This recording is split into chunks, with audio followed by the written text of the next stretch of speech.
Decode చేసినట్లయితే ఒకటి first Naveen అనే వ్యక్తికి ఫస్ట్ ర్యాంక్ వచ్చినా కూడా మెరిట్ లిస్ట్ మార్చి అతని పేరు లేకుండా మళ్ళీ సెకండ్ మెరిట్ లిస్ట్ ఎలా ఎందుకు ఇచ్చారు అనేది రెండోది జగన్మోహన్ రెడ్డి మాట్లాడుతున్నారు. దానికంటే ముందేంటి అసలు పేపర్లు వాల్యుయేట్ చేసే దాంట్లో అవుట్సోర్సింగ్ ఎంప్లాయీని పెట్టి వీళ్ళు వాళ్ళ మనుషులకు ఉద్యోగాలు ఇచ్చుకున్నారు, దిద్దునోడికే ఫస్ట్ ర్యాంక్ వచ్చింది అని ముందు ఆరోపించాడు.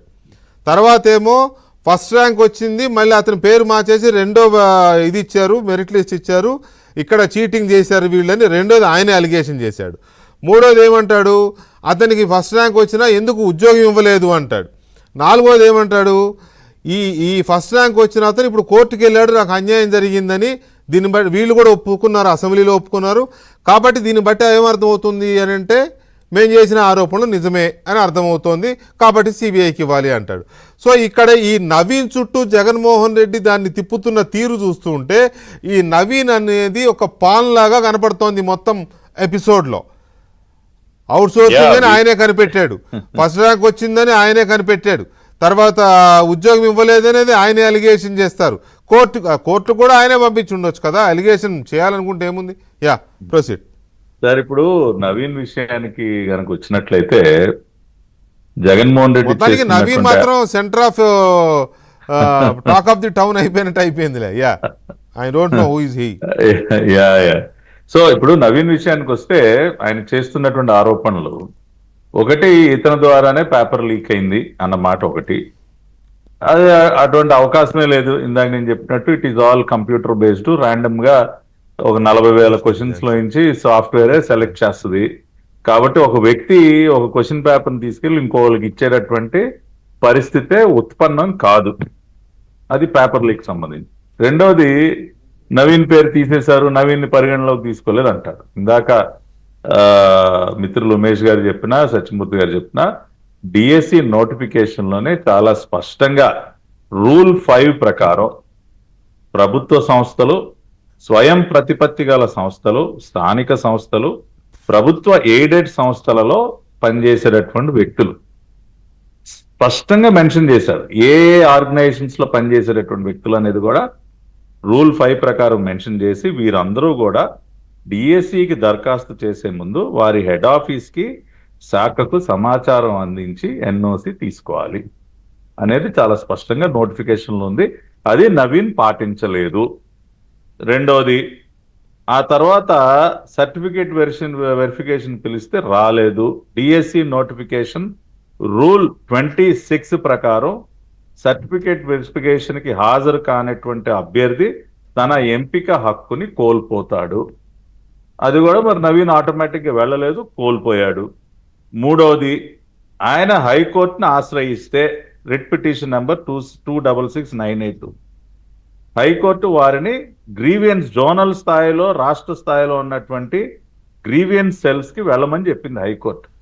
ఆయన వెళితే జోనల్ స్థాయిలో ఆయన అపీల్ని రిజెక్ట్ చేశారు. ఈ గ్రౌండ్స్ మీదకి, ఇదిగో బాబు నువ్వు ఈ రూల్స్ వైలేట్ చేశావు కాబట్టి నిన్ను పరిగణలోకి తీసుకోలేవని జోనల్ స్థాయిలో రిజెక్ట్ చేశారు. స్టేట్ లెవెల్ గ్రీవెన్స్ కి అప్పీల్కి వెళ్తే అక్కడ కూడా రిజెక్ట్ చేశారు. ఇప్పుడు ఇవన్నీ మళ్ళీ హైకోర్టు పరిధిలో ఉన్నాయి. కాబట్టి ఇది చాలా క్లియర్ గా ఉంది. అసలు నవీన్ ఇష్యూగా ఈయనేదో భూతత్వంలో చూపించి ఏదో ఘోరం జరిగిపోయింది సిబిఐ అంటే ఎట్లా అండి? రూల్స్ ఇంత స్పష్టంగా ఉన్నాయి. అతను వైలేట్ చేశాడు. జోనల్ లెవెల్లో, స్టేట్ లెవెల్లో అతని అపీల్ని రిజెక్ట్ చేశారు ఆన్ ఫర్మ్ గ్రౌండ్స్. మరి ఇంత క్లియర్ గా ఉంటే ఇంకా నవీన్ నవీన్ నవీన్ అని ఎవరిని మోసం చేస్తారు సార్? కాబట్టి మీరు నవీన్ విషయంగా తీసుకున్నా, లేదంటే ఆయన చేసేటటువంటి ఏ ఆరోపణ విషయంగా తీసుకున్నా కూడా. రెండోది, ఇందాక ఏదో ఎవరి మీద చర్యలు తీసుకోలేదు, అసలు ఏమీ ఎవరిని కూడా అరెస్ట్ చేయలేదు అని ఏదేదో మాట్లాడుతున్నాడు ఆయన. దానికి సంబంధించి కూడా వికే గారు చాలా క్లియర్గా, ఇదిగోండి ఇందాక మనం అనుకున్నట్టు బొంత రోసయ్య విషయమే కాకుండా ఎర్రగొర్ల సీను, ఇది రిమాండ్ రిపోర్ట్ అండి. అతని జైలుకి పంపించినటువంటి రిమాండ్ రిపోర్ట్ ఇది, ఎర్రగొర్ల సీనుది. దీనిలో చాలా స్పష్టంగా అతను ఎవరిని ఏ రకంగా మోసం చేసే ప్రయత్నం చేశాడు. దాదాపుగా మరి 12 లక్షల రూపాయలు ఎంతో ఏ రకంగా వసూలు చేసింది మొత్తం వివరిస్తూ 12,13,000 రూపాయలు ఫ్రాడ్ పట్టుకొని అతన్ని జైలుకు పంపించినటువంటి రిమాండ్ రిపోర్ట్. దీనికి ఏం సమాధానం చెప్తాడు? ప్రభుత్వం ఈ రకంగా ఇంత నిజాయితీగా చిత్తశుద్ధితో ఆరోపణలు వచ్చిన ఇమ్మీడియట్ గా ఎవరైతే దాని వెనక బాధ్యులు ఉన్నారో కేసులు పెట్టడమే కాకుండా జైలుకు పంపించినటువంటి ఉదంతాలకు సంబంధించినటువంటి ఎవిడెన్సెస్ ఇవి. కాబట్టి ఇవాళ జగన్మోహన్ రెడ్డి 2 గంటల పాటు మాట్లాడినటువంటి ప్రతి ఒక్క మాట కూడా పచ్చి అబద్ధం అన్నది ఇవాళ ఈ రోజు ఈ డిబేట్ ద్వారా మనం విత్ డాక్యుమెంటెడ్ ఎవిడెన్స్ మనం ప్రూవ్ చేసాం. ఆయన రైజ్ చేసినటువంటి ప్రతి ఒక్క క్వశ్చన్ కి కూడా ఇవాళ ఆన్సర్ చెప్పడం జరిగింది. కాబట్టి Right. ఇంకా ఈ పిచ్చి ప్రయత్నాలు ఇంకా ఎన్ని చేసినా కూడా ఉపయోగం ఉండదు వీకే గారు. రైట్. ఫైనల్గా మరొక ఆణిముత్యం సత్యమూర్తి గారు, ఇది చాలా ఆసక్తికరమైన ఆణిముత్యం. తెలుగులో